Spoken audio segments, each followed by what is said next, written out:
How can you improve your appearance and grooming to close more deals? I'm Scott Sylvan Bell. It's June 4th, 2017, 2:55 in the afternoon. Perfect day to talk about sales, perfect day to talk about closing, and a perfect day to talk about appearance. Now, on a daily basis, I get to ride with salespeople, I get to coach them, and one of the things that I see is, people who aren't really ready to sell. They think that they are. They may have the clothing ready, and they maybe think that they're ready, but their grooming just isn't there, right? They might have a beard, which is cool. In the last couple of years, it's become more in vogue for guys to have beards, but they're not trimmed, or they have hair and it's all sorts of craziness. Now, you got to know that a buyer is going to judge you really quick.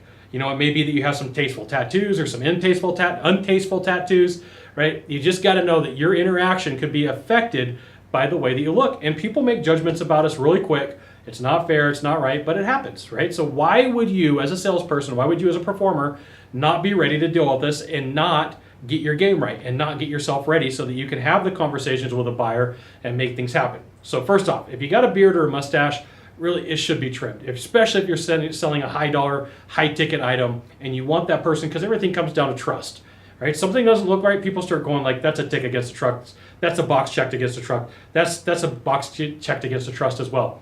You got to know that trust is huge. And sometimes people just say, look, if you can't manage like how you have your beard, your mustache, or your hair, how can I trust you, right? And I know that sounds absolutely crazy in 2017, but there are a population of buyers who do not want to work with somebody who can't groom themselves properly. We already talked about manicures and pedicures and clothing, but grooming is one of those things. Look, I get it, tattoos, they're cool. I don't have any. I'm scared of needles. It's not something that I want to do.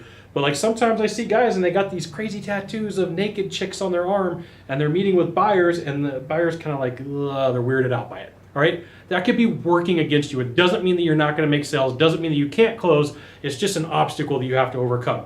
So here's the thing. If you got things that people wouldn't consider as a tasteful tattoo, cover them up, right? I get it. It's a conversation starter, but there's a segment of the population that may be offended. Why would you take that risk? I don't have tattoos. Look, I don't understand. It's not my thing. You want to talk about eating chocolate and caramel? I'm the guy, okay? But it's something that can or may be hurting you in your sales process just with your grooming. Now, if you could do a small favor for me, in the box down below, leave a comment, question, or story. That'd be fantastic.